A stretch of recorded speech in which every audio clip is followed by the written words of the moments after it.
une histoire ancrée, une petite ou une moyenne histoire ancrée dans la grande histoire, mais comme pour Jennifer Le Sieur, c'est un livre qui m'a vraiment enchanté par son originalité d'abord, et puis la manière que Amélie a d'écrire une époque, un décor avec des personnages aussi grandioses que Machiavel, que Pic de la Mirandole, que Machiavel, que Laurent le Magnifique, enfin tant d'autres, qui surgissent comme ça, mais sans tambour ni trompette, sans annonce exceptionnelle. D'un seul coup, il y a une réunion et il y a un type qui est dans un coin qui s'appelle Nicolas Machiavel, mais qui n'est pas présenté comme le Machiavel qu'on connaît et qui s'incruste totalement dans l'histoire parce que ce qui compte, c'est l'histoire de cet homme et les gens qui gravitent autour. Et souvent, les romans historiques, il y a deux types de romans historiques. Il y a ceux dont on voit que l'auteur a sué sang et eau et veut absolument montrer qu'il a tellement travaillé, qu'il veut tout raconter, qu'il veut tout mettre, qu'il veut montrer qu'il a tout lu. Et là, on voit plus le décor que l'histoire. Et je trouve que Amélie est très humble dans sa manière d'écrire, c'est-à-dire que tout s'intègre à l'intérieur. On s'aperçoit qu'il y a vraiment tous les éléments historiques sont présents, mais ils sont discrètement exposés. Ça donne pas l'impression, regardez comme j'ai travaillé, regardez comme j'ai lu tous les livres de référence sur le sujet. Et c'est ça que j'ai beaucoup aimé. Au-delà du côté évidemment épique, il y a toujours un art chez les écrivains, c'est d'accrocher le lecteur tout de suite. Et alors dès les 20 premières pages, vous êtes dans cette prison de Saint-Ange où il va se retrouver prisonnier et vous devinez qu'il va s'évader, mais c'est impossible de s'évader dans cet endroit. Donc il y a cette faculté à avoir vraiment une histoire purement romanesque, mais dans un décor qui vous est familier, parce qu'encore une fois, tous ces lieux, tous ces noms, toutes ces dates, tous ces événements vous sonnent agréablement à l'oreille. Donc moi, c'est vraiment ça que j'ai beaucoup aimé. C'est un roman ambitieux et le titre va aussi bien à l'auteur qu'au héros du livre. Plus important, avant, je dis un mot sur le livre de Jennifer, j'ai le droit. Parce que ce qui est extraordinaire dans son livre, c'est que c'est un... Alors là, c'est pas du roman, on est vraiment dans le récit historique, mais la vie de Rose Valland est romanesque. Mais c'est surtout ces deux vies en une. C'est-à-dire que dans toute la première partie du livre, vous avez cette femme d'une discrétion absolue, et c'est grâce à cette discrétion qu'elle arrive à informer la résistance. Donc c'est la petite souris qui se promène, qui écoute aux portes les discussions des Allemands, qui va de nuit piocher un peu, ouvrir un tiroir, recopier des choses. Son but, c'est d'être un fantôme, c'est qu'on ne la voit pas, on ne sait même pas qu'elle existe, parce que c'est comme ça qu'elle a une information. Donc elle est transparente, elle a une vie privée d'ailleurs un peu transparente aussi, elle est très discrète sur sa vie privée, et c'est une chose formidable dans le livre de Jennifer, c'est que vous avez vraiment travaillé aussi sur sa vie privée qui a un impact sur sa vie connue ensuite. Et puis la deuxième partie, on la découvre à partir de fin 44-45, et là c'est une autre femme d'une certaine manière. C'est une combattante qui prend sa Jeep, qui traverse l'Allemagne dévastée pour aller en disant c'est là qu'il y a des œuvres d'art qui ont été spoliées. D'un seul coup, on a l'impression qu'il y a un deuxième personnage qui apparaît, complètement libéré de la discrétion qui était son obligation d'espionne malgré elle. Et là, c'est presque une autre histoire, et les deux histoires s'emboîtent formidablement. Et la leçon de ces deux livres, je trouve, c'est que c'est vraiment là où on voit que, moi je tiens beaucoup à cette idée, que ce sont les hommes et les femmes qui font l'histoire. Ils ne savent pas l'histoire qu'ils ou elles font au moment où ils ou elles le font, mais ce sont eux, et ce n'est pas les événements qui les créent, c'est vraiment des destins qu'ils se forgent eux-mêmes, parce que rien ne la destinait, elle, à devenir cette héroïne. Je ne sais pas si vous avez vu le film de George Clooney, Monuments Men, on la voit un peu apparaître, mais elle n'a jamais été très bien servie, alors que son destin, il y a vraiment un biopic à faire sur elle. Et pour Farnèse, c'est la même chose, même s'il a été prédestiné, il n'a pas choisi la voie qui lui était tracée, il en a choisi une autre, mais c'est lui qui a créé sa propre histoire aussi. Et c'est très important parce que moi, mon travail, c'est aussi de dire que ce sont les hommes et les femmes qui font l'histoire, qui écrivent l'histoire, et pas les événements climatiques, économiques, financiers. C'est pas toujours des mouvements collectifs. On dit la résistance avec un grand R, mais ça, c'est une résistante exceptionnelle, et que c'est une histoire d'une femme ordinaire qui devient extraordinaire. Et voilà, c'est aussi pour ça que j'avais beaucoup aimé ce livre. Gardez le micro. Je garde. C'est pareil. Voilà. Comment vos paroles étant finies, c'est le vôtre maintenant. Vous allez vous expliquer un peu. Très rapidement, oui. Parce que parmi nous, on connaît le visage qui avait lu 1917. Ça peut ne pas je fais. Non. Qu'est-ce qu'on peut trouver? Non, mais c'est la même idée. C'est que l'histoire, pour moi, c'est une chronologie. des biographies des gens, des hommes et des femmes, et puis des images, parce qu'on a besoin de projeter Et donc ce genre de livre, j'avais fait en 1917, j'avais raconté l'année 1917, puis ce que j'ai appelé le siècle rouge, c'est-à-dire l'histoire du communisme de 1919 à 1989. De cette manière-là, c'est-à-dire c'est une éphéméride qui court. 1917 c'était sur une année, le siècle rouge c'était sur 70 ans, et ici c'est sur la naissance du parti fasciste en mars 1919 jusqu'à le procès de Nuremberg qui s'achève en janvier 1946, considérant que ce qui se passe après sont des répliques des mouvements fascistes d'entre-deux-guerres, qui n'ont évidemment pas la même ampleur. Mais mon idée, c'est de montrer comment les événements s'emboîtent naturellement aujourd'hui. L'histoire, on essaie de la raconter à l'école de manière thématique, en brouillant les chronologies, alors que quand on fait un peu d'histoire, on s'aperçoit que les événements induisent d'autres événements. Le fascisme n'existe pas s'il n'y a pas eu avant le communisme, parce que c'est entre autres et essentiellement une réaction à la peur du bolchevisme qui arrive en Italie, que les faisceaux italiens sont nés. Ils ne sont pas nés que pour ça, mais ça fait partie de... Donc si le bolchevisme n'existe pas, le fascisme n'existe pas.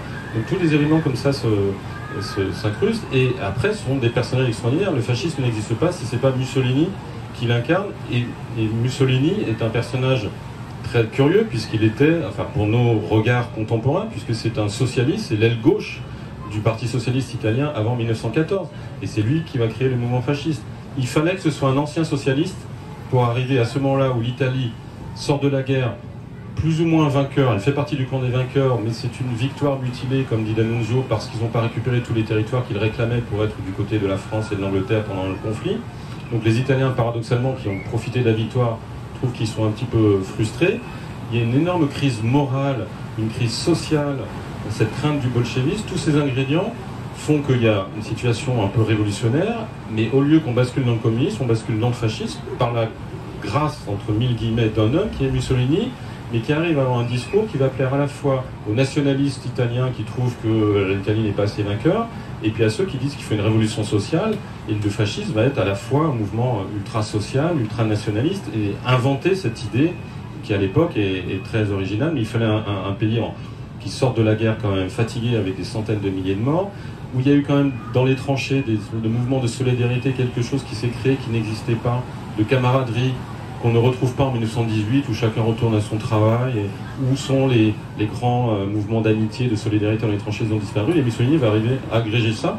Et ensuite, tout ce qu'on voit naître dans les années 20-30, tous les mouvements, et c'est là où je me suis le plus amusé dans le livre, c'est de retrouver tous les mouvements fascistes dans le monde entier.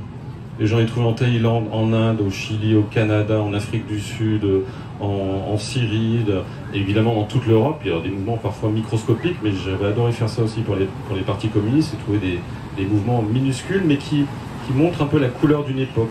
Le fascisme a eu vraiment une aura dans les années 20-30, mais selon chaque pays, il y avait des différences notables.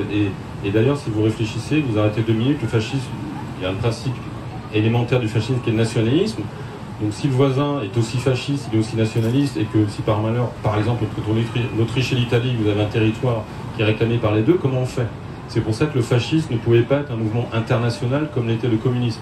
Parce qu'à un moment donné, c'est nation contre nation, donc nationaliste contre nationaliste, donc ça ne peut pas marcher, même si on prétend être copains, comme l'ont été Mussolini et Hitler, mais seulement après 1934. Avant 1934, ils sont plutôt rivaux, et Mussolini méprise Hitler, qu'il considère comme un barbare venu des forêts germaniques. Donc voilà. Et donc ce livre avait pour idée de montrer ce qu'était réellement le fascisme, ce qu'il avait été, peut-être aussi pour pouvoir savoir si le terme qu'on utilise en permanence aujourd'hui de fascisme est approprié ou non. Ma réponse étant non, parce que le fascisme pour moi correspond à une époque très, très déterminée. Ce qui est arrivé après, ce qui arrive peut-être aujourd'hui en Italie avec Meloni, ça n'est pas du fascisme. Il y a des éléments qu'on considérait comme relevant du fascisme, mais pour moi le fascisme est mort en 1945, il a été jugé, il a été condamné.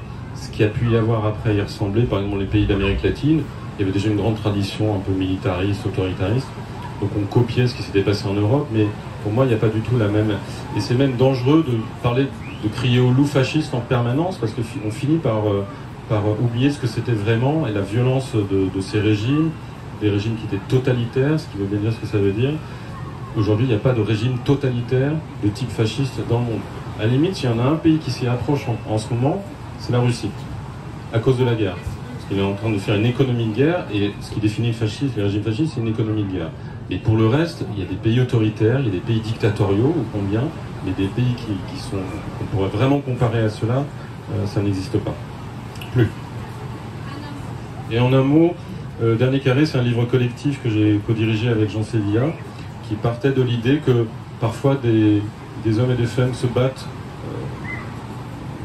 pour une cause, pour leur pays, pour leurs valeurs, pour leurs idées, pour leur idéologie, pour leur foi, pour leur roi, en sachant qu'ils vont mourir, en sachant que ça va être qu'ils le font, qu'ils se sacrifient pour cette cause, alors que parfois ils ont la possibilité d'arrêter, de sortir le drapeau blanc en disant bon j'arrête. Et donc on s'est dit avec Jean, c'est essayer de trouver dans l'histoire une vingtaine d'exemples, 25, de groupes qui ont tenu bon, qui ont défendu une cause jusqu'à la mort en sachant qu'ils allaient mourir. Alors encore une fois, parfois c'était parce qu'ils pensaient gagner, tout simplement. Par exemple, Masada, les Juifs de Masada qui se réfugient de Masada, ou la bataille des Thermopyles, quand les Grecs font la bataille des Thermopyles, qui est devenue une référence, et ils pensent réellement repousser les Perses, et ils ne les font pas pour se sacrifier, même si c'est devenu un symbole du sacrifice aujourd'hui. Ou d'autres, il y a ceux qui se battent effectivement pour les oeuvres pontificaux, par exemple en 1870, qui défendent Rome. Ils défendent Rome parce qu'ils ne veulent pas que l'État, le Vatican, les États du pape soient pris par les Italiens. Certains se battent pour des dynasties.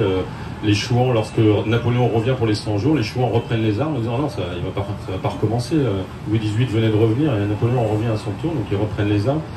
Voilà, et l'actualité nous a d'une certaine manière donné raison, puisque quelques mois après la sortie de ce livre, il y a eu cet épisode à Mariupol, vous savez, de cette usine Azovstal, où des Ukrainiens sont restés enfermés. Ils ont fait une espèce de Stalingrad du XXIe siècle, bombardés tous les jours par les Russes, et ils se sont battus comme des lions pendant des jours et des jours, en sachant pertinemment qu'ils n'avaient aucune chance d'y échapper. Les Russes leur ont proposé plusieurs fois de se rendre, ils ont refusé, et ça nous a semblé éclairer vraiment, et montrer surtout que c'est quelque chose qui demeure dans l'histoire, qu'on a du mal à comprendre aujourd'hui.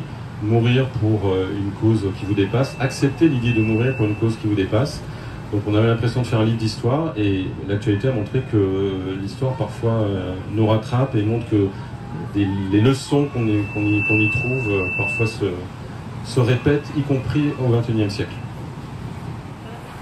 Alors l'histoire de Bombay, c'est un brillant ingénieur qui vient de travailler 7 ans à Londres, qui est indien, qui est parti rapidement de l'Inde parce que l'Inde était chaotique, il y avait eu une série d'attentats, il a aussi dû quitter la femme qu'il aimait, et 7 ans plus tard il est renvoyé pour s'occuper d'une grande décharge, la grande décharge de Mandapur, qui est une des décharges de Bombay. Tout existe dans ce livre, mais tout est romancé. Tout a eu lieu, tous les lieux existent, etc. Et c'est en plongeant donc dans cet autre monde que celui qu'il connaissait. Lui connaît plutôt le Bombay des beaux quartiers, qui est aussi le Bombay qu'on fantasme. Le Bombay des Anglais, des Britanniques, du Raj, le Bombay bollywoodien, etc. Il va au fur et à mesure se confronter à son passé, se confronter aussi à ce qui agite la ville, parce que Bombay a radicalement changé. Et Bombay est pris finalement par des formes de violence qu'il ne connaissait pas, les questions environnementales, les questions aussi politiques. Et au fur et à mesure, il va refaire finalement un autre parcours à Bombay jusqu'à trouver les clés qu'il cherchait. D'abord bonjour et merci pour tout. C'est après qu'il faut dire merci, je crois, à la remise du prix, mais déjà ça m'émeut beaucoup, puis félicitations. Je viens d'apprendre que c'est le premier roman. Je sais que c'est très très dur de passer de l'écriture universitaire à l'écriture romanesque. Pendant que je l'ai dédicacé, il y a des gens qui sont venus faire dédicacer mon livre, mais qui avaient le vôtre à la main, qui ont dit il paraît que c'est une merveille, donc félicitations. Voilà. Maintenant, en ce qui concerne mon roman, oui, ce sont 3 destins. Je travaille beaucoup, c'est 10 ans déjà de recherche et d'information, c'est 10 ans de voyage à raison de 2 ou 3 voyages en Guyane par an. Et en fait, j'ai essayé, j'ai ambitionné d'écrire une grande lettre d'amour sur cette terre qui est absolument merveilleuse. Alors je laisserai de côté la faune et la flore parce que tout a été dit ou presque. En revanche, on ne dit rien de la culture guyanaise, et ça c'est vraiment, vraiment dommage, parce que c'est très exactement comme le Brésil. Il y a les trois racines, la racine amérindienne qui est la première, la racine européenne et la racine africaine. Donc j'ai essayé d'écrire ça, mais en même temps, comme je suis un peu taquin comme garçon, je me suis rendu compte qu'il n'y avait jamais eu à ce jour de roman historique sur la Guyane, ce qui est quand même extrêmement inquiétant, parce que les Guyanais ne sont pas plus bêtes que les métropolitains. Et j'ai découvert, il m'a fallu 10 ans de recherche et j'ai vraiment pillé Gallica. Ça aussi, je fais toujours beaucoup de publicité à ce site internet qui est le site de la Bibliothèque nationale de France, où on retrouve absolument tout. Et quand j'ai vu quelle était la façon dont la France traitait la Guyane et avait traité la Guyane depuis Louis XIV jusqu'à aujourd'hui, en passant par les empires et les républiques successives, je dois vous avouer que j'ai eu honte et j'ai voulu comprendre, j'ai voulu savoir pourquoi et comment. Et en fait, c'est juste une histoire de très long malentendu, je préfère le dire comme ça pour rester poli, entre la métropole qui a toujours envoyé beaucoup d'argent en Guyane, mais phénomène d'évapotranspiration peut-être, ça arrivait au sommet et ça ruisselait pas jusqu'en bas. À Marseille, on est comme ça aussi, donc ça je connais ce phénomène, c'est quelque chose de tout à fait classique. Et en revanche, la Guyane a toujours été, mais plus que le parent pauvre, et le coup de grâce a été donné, bien évidemment, avec 1853, Napoléon III qui donne le coup de grâce avec les bagnes, et l'affaire Dreyfus, bien évidemment, qui arrive à la fin du siècle. Donc voilà, c'est un peu comme, je suppose, Jean-Christophe. Moi j'ai écrit mon premier livre sur le Brésil, c'était en 2005, si je me souviens bien, c'était Corcovado. Parce que j'avais envie de présenter aux gens qui m'aimaient, qui composaient ma famille, la femme dont j'étais amoureuse, qui s'appelait Brésil, dont ils ne savaient rien et dont ils croyaient tout savoir. Donc voilà, c'est juste une espèce de remise au point, et toujours la même chose, tout ce qui est historique est rigoureusement contrôlé, ça n'est pas de la littérature d'aventurier de Wikipédia, ça on en connaît beaucoup. On en parlait à midi, c'est pour ça que j'ai ce petit sourire de connivence. C'est essayer de rendre, pour la première fois, c'est une lourde responsabilité, le premier roman historique sur la Guyane, essayer de rendre un travail propre et surtout gorgé de passion. Et il est sorti il y a 3 semaines, je suis ravi, j'ai déjà des lettres, des plaintes qui arrivent sur ma boîte mail me disant 600 pages c'est pas mal, mais on veut la suite. Bien, on parlait de ça à midi justement avec Amélie de Bourbon-Parme.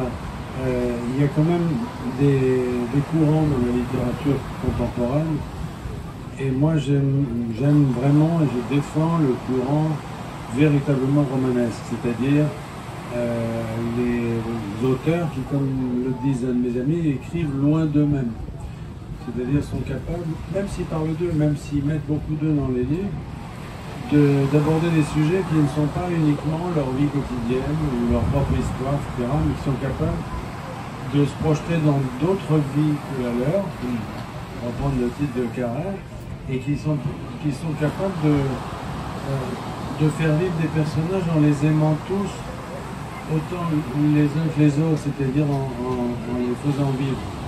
Ce qui n'est plus à la mode, parce que au fond, aujourd'hui, c'est les séries télévisées qui ont un peu récupéré ce romanesque.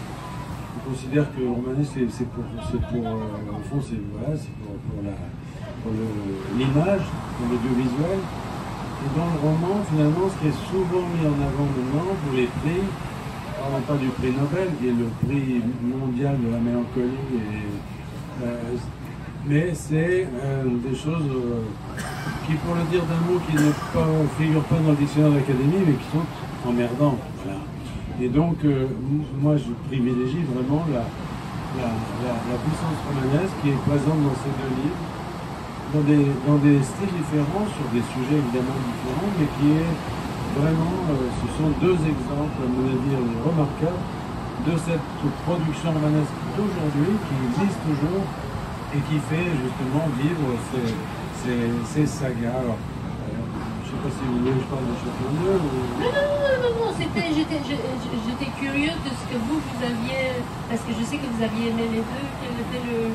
Parce qu'ils ont alors, difficile d'en parler ensemble parce qu'il faudrait chacun est différent évidemment, mais Il faudrait 2 heures aussi, voilà. oui, mais il y a quand même des points communs, c'est-à-dire cette dimension à la fois, et c'est toute la difficulté dans ce type de livre, c'est d'harmoniser le premier plan et l'arrière-plan, c'est-à-dire d'avoir un premier plan un peu intimiste avec quelques personnages principaux que l'on suit et qui constituent le nœud vraiment de l'intrigue.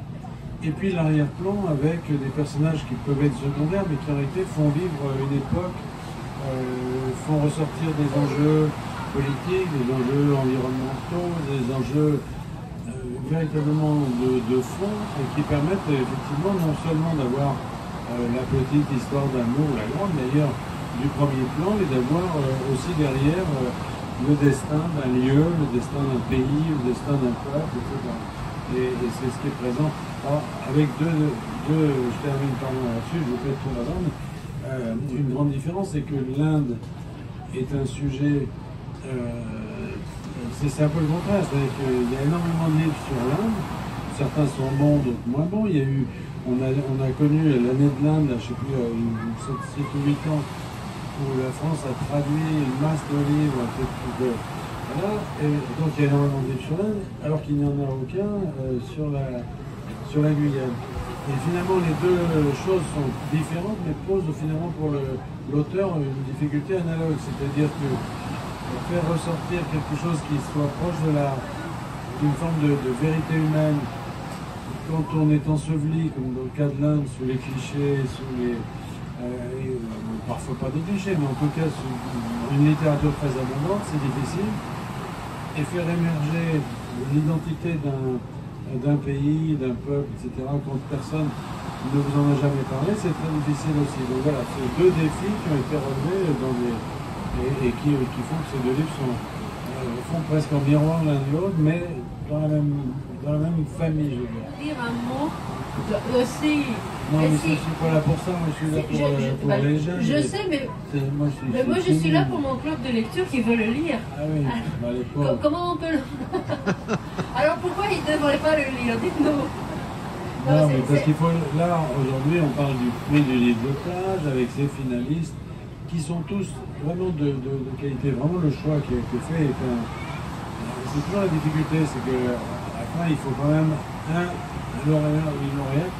Bon, alors c'est toujours un peu déchirant parce que quand les sélections finales sont bonnes, ce qui est le cas ici, on a plusieurs lignes. Et moi, je suis très content que vous ayez décidé cette année d'inviter les finalistes. Ça permet de rencontrer non seulement, et je ne dis pas ça pour diminuer les mérites de Jean-Paul, mais ça va rencontrer le lauréat, mais ça permet aussi de voir quel type de choix on a fait, un choix plus vaste, et donc de vous orienter vers ça. Alors, si on parle des lieux de la vieille, comme moi, parce que vous avez mentionné Rouge Brésil, mais j'ai eu le concours avec ce livre en 2001, vous vous rendez compte, donc ça fait 22 ans, bref. Une trentaine d'ouvrages, romans, oui, essais, nouvelles, séries, une trentaine de prix littéraires aussi. Oui, non, mais parce que alors ça c'est ce que je me permets de donner comme conseil. Puis à Marie, c'est le premier roman, c'est que dans ce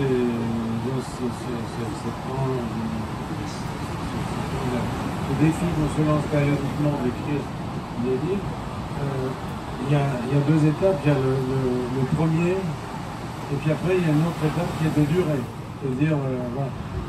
Et de durer en se renouvelant, tout en restant fidèle à ce qu'on est, et tout en, j'allais dire, tout en permettant à un public qui vous a aimé, qui aime vos livres, de vous suivre. Voilà, bref. Donc, alors, qu'est-ce que je montrerai juste le livre, parce que de toute façon, je veux que les gens puissent surtout venir à la dédicace avant la fin de la dédicace. Je sais que c'est très frustrant parce que cela nous donne juste un aperçu rapide des livres, mais vous êtes là surtout pour les découvrir. La meilleure manière de les découvrir, vous le savez, c'est de les acheter et de les lire. Et ensuite, le lauréat, nous avons acheté, il nous a dit qu'il reviendra pour une vraie rencontre d'1h30 autour de son livre. Marie peut-être reviendra aussi pour nous en parler. Et alors, même s'il ne fait pas partie de la sélection 2023 du prix du livre de plage. Je vous conseille ce livre, non pas parce que l'auteur est à mes côtés, mais parce que je trouve justement que c'est nouveau, il se renouvelle, c'est autre chose que ce que nous avons lu, et nous découvrons un peu, moi je ne savais même pas que vous étiez alpiniste, si grand amoureux de la... Un ingénieur qui était assez bougon et je vois Jean-Christophe Ruffin qui était là, j'osais à peine entrer dans le studio. L'interview s'est passée d'une façon étonnante, c'est-à-dire pendant 5 minutes on a été extrêmement protocolaire et dès qu'on a compris qu'au-delà du Brésil on avait peut-être des résonances ensemble, c'est devenu, et si vous avez de bons yeux, j'ai la chair de poule, c'est devenu vraiment pour moi une discussion amicale et je n'ai jamais plus depuis ce moment-là eu la chance de revivre ça. Donc je lui ai même jamais dit merci parce qu'on ne dit pas merci à ce genre d'instant suspendu. Mais voilà ce que c'est quelqu'un de grand, que ce soit homme ou femme. C'est-à-dire à un moment donné, c'est il sait descendre de son piédestal et se mettre au niveau de la personne qui est en face. Voilà, ça me tenait vraiment de le dire, c'est tout. Vous allez arrêter de parler de tout ça, on va revenir à leur vie. Social, économique, et vous avez répondu en expliquant que vous êtes vraiment basé sur la réalité de ce qui est. Et voilà, donc j'ai eu la réponse à ma question. Oui, tout est réel. Des crabes à l'abattoir où j'ai travaillé pendant des mois, au bidonville dans lequel j'ai habité pendant. Les noms ne sont pas les mêmes, mais toutes les problématiques sont réelles, il n'y a pas de... On dit que tout est réel, rien n'est vrai. C'est ce qui définit mieux les romans, c'est que ces romans, vous voyez que les pièces, les briques, si je puis dire, avec lesquelles les auteurs ont travaillé sont solides, elles sont tirées de la réalité, mais en même temps, il y a justement cette organisation originale qui fait le roman. Et donc, évidemment, c'est vrai pour le livre de Marie. Sur Guyane, je voudrais juste dire qu'on a connu, enfin, que ce soit à l'étranger ou en France, de grands exemples de ces sagas autour des lieux. Par exemple, il y avait un auteur américain qui s'appelait James Michener qui a fait des livres incroyables sur l'Afrique du Sud, sur Hawaï, sur la baie de Chesapeake, etc. Et on sent un petit peu cette influence, c'était différent, c'était pas du tout les mêmes structures, mais c'est cette idée finalement de construire un lieu à travers une histoire et de vous le faire découvrir comme ça à travers des histoires humaines. Et finalement c'est une tradition qui s'est un peu perdue et que Jean-Paul ressuscite et c'est très très réussi. Bonjour, je voulais juste savoir, est-ce que le fait d'avoir écrit, comme vous l'avez dit, à la fois un roman historique mais aussi un roman romanesque, est-ce que justement cet équilibre, il a toujours été facile à trouver au fil des pages, ou parfois vous êtes laissé embarquer dans l'un ou dans l'autre, et ça a été un piège pour vous? Le vrai problème, c'est un problème de dosage.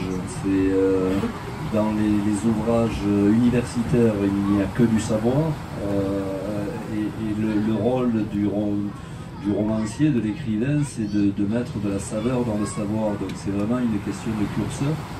Et le risque le plus gros, c'est que le livre sente la transpiration. C'est-à-dire, si on se met à s'interroger alors qu'on est en train de lire le livre sur « Ah, mais quand même, cet auteur, il a fait tellement de recherches, on voit qu'il sait de quoi il parle, c'est mort ».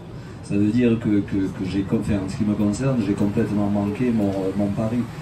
C'est pour ça qu'il faut, à minima, vraiment pour moi, en tout cas, je suis peut-être un besogneux, mais il me faut une année vraiment pour recueillir de l'information, et j'ai écrit 9 romans historiques sur le Brésil, mais c'est à chaque fois une année de récupération d'informations, et c'est très frustrant, parce qu'on en utilise peut-être 5%.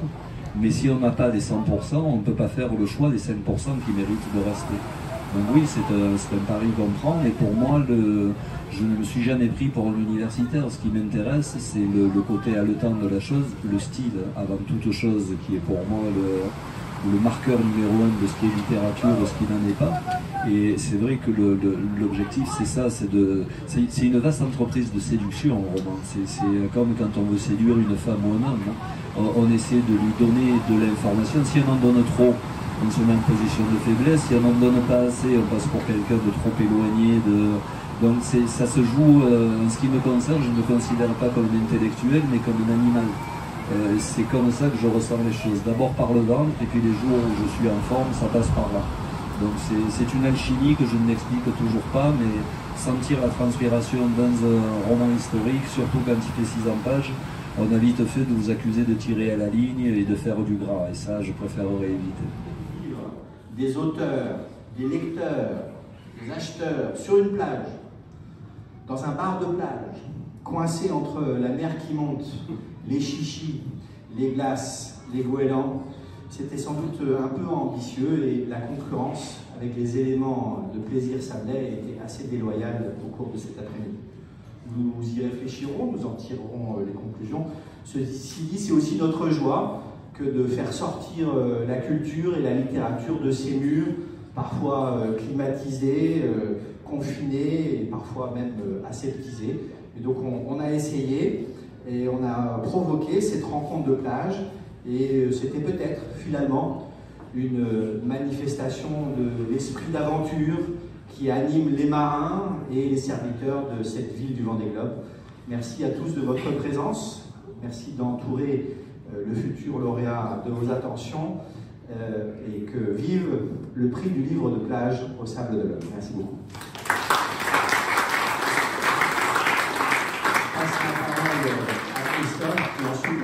À Jean-Christophe qui ensuite la passera à son domicile. Préfet de Bresson, merci beaucoup Yannick, monsieur le maire. Yannick est vraiment sans pitié parce que dans notre sélection finale il y avait 8 auteurs, mais il y en a 2 qui n'ont pas pu venir et qui ne les a carrément pas cités. C'est scandaleux. Donc je vais rétablir l'intégralité. Donc c'était aussi Paul Saint-Denis avec l'allègement des vernis et Clément Bénèche, un vrai dépaysement, qui était aussi en compétition pour ce 3e prix du livre de plage. Quand on l'a lancé, objectivement, on ne savait pas très bien ce qu'on allait mettre dans ce concept de livre de plage, qui est à la fois très vaste, très flou, après tout, que lit-on sur une plage, aussi bien des polars, que des gros livres, des nouvelles, des livres d'histoire. On essaie de faire des sélections qui reflètent un petit peu cette idée-là, c'est-à-dire pas d'exclusif. Finalement, la seule chose qu'on demande dans un livre de plage, c'est qu'il ne soit pas ennuyeux. Donc tous les domaines sont propices à rejeter l'ennui loin vers l'horizon. Et c'est vrai que cette sélection reflète cette idée qu'avant tout un livre de plage c'est fait pour s'évader, changer d'époque, changer de lieu. Ça s'y prête d'autant plus cette année qu'effectivement dans les 8 finalistes, eh bien on parle les livres évoquent notre époque contemporaine, mais aussi des choses du XXe siècle, mais aussi au XIXe siècle, mais aussi au XVIe siècle. Donc on voyage dans le temps et on voyage dans l'espace puisque on se promène aussi bien en République démocratique du Congo qu'en Roumanie, que dans la chère Belgrade et Istanbul, qu'en Italie, et bien sûr en Amérique latine, et puis en France évidemment, et un petit peu en Allemagne. Donc on a quand même des horizons possibles, parce que l'idée de l'évolution de ce prix, c'est évidemment il y a un lauréat ou une lauréate, mais l'idée c'est que ces 8 livres vraiment auraient pu être lauréats. D'ailleurs, dans notre vote, tous ont eu au moins une voix, ce qui est bien la preuve qu'on a envie de faire lire ces livres-là, on a envie de proposer aux gens, si jamais ils n'ont pas envie d'aller dans telle destination proposée par le lauréat, et bien d'aller dans d'autres directions. C'est pour ça que cette année, nous avons décidé d'inviter les 7 autres finalistes, et alors il y en a 2 qui n'ont pas répondu à l'appel, qui sont apparemment punis, mais l'idée, je pense qu'elle est une réussite, et ça a permis aussi ces rencontres sur la plage, ces discussions, ces causeries qui, je pense, sont un plus réel. Donc l'année dernière, on avait un meeting aérien qui nous accompagnait. Cette année, on avait ces rencontres. On va faire 3 autres choses pour l'année prochaine. En tout cas, merci infiniment d'être présent. Monsieur le sous-préfet, monsieur le maire, mesdames et messieurs les membres du conseil municipal, mesdames et messieurs les membres du jury. Quand Xavier Darcos m'a demandé il y a 3 ans si je voulais présider ce prix, il n'existait pas encore. Il était doté par la Fondation Minerve, qui est une fondation rattachée à l'Institut de France. Il y avait donc un académicien et en plus un académicien transportable qui a présidé ce prix. Et j'ai donc accepté avec l'idée que c'était un engagement bref. Et je dois vous avouer que j'ai eu un certain regret parce que la première édition était extrêmement sympathique, mais je pensais qu'elle s'arrêterait là. Évidemment, elle continuerait, mais sans moi, avec un président différent. Et puis finalement, il s'avère qu'on a poursuivi le chemin ensemble. Et c'est à chaque fois un très grand plaisir, un très grand honneur, et surtout c'est admirable parce que vraiment l'organisation de ce prix est exceptionnellement rigoureuse et tout le monde en repart heureux. Ça je voudrais en témoigner. Alors cette année, troisième année, il y a des innovations, vous l'avez dit monsieur le maire, le prix donc, permet d'inviter aussi les finalistes, ça c'est tout à fait nouveau.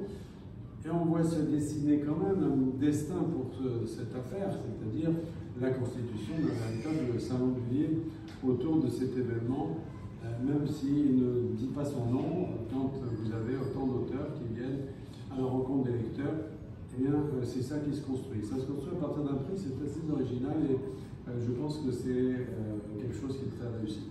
Là, cette troisième édition se plaçait sous une certaine angoisse parce que la météo annonçait de la pluie, mais comme vous savez, comme disait Pierre Dac, la météo c'est la science du temps qu'il aurait dû faire. Et donc finalement, il a fait très beau et peut-être si je le reproche tellement, mais en tout cas aujourd'hui, tous en témoignent, les choses se sont très bien passées et les lecteurs étaient au rendez-vous et les auteurs sont tous ravis de les rencontrer. Alors, bavardage inutile, je voudrais en venir évidemment au fait. Pour lever en effet un suspense qui est pratiquement insoutenable, et je sais que parmi vous, il y a peut-être même certains d'entre vous qui se sont évanouis. J'ai vu un camion de pompiers dans la rue. Donc, pour qu'il n'y ait pas d'autres victimes, je voudrais dire deux choses. La première, c'est que nous avons sélectionné de bons livres, que tous les finalistes ont fait un travail remarquable et que vraiment, comme l'a dit Jean-Christophe, ce sont des livres qui ont tous recueilli nos suffrages et qui donc méritent tous d'être mis en avant. Donc je voudrais vraiment dire que les premiers lauréats de ce prix sont les finalistes. Et puis comme il faut bien en désigner un et qu'il faut bien retenir parmi ces lauréats un ou une lauréate, eh bien nous nous sommes déchirés, nous nous sommes entretués et nous avons finalement décidé pratiquement à l'unanimité, parce que en fait tout ça se termine toujours par des chansons, ça et surtout par du pinard, que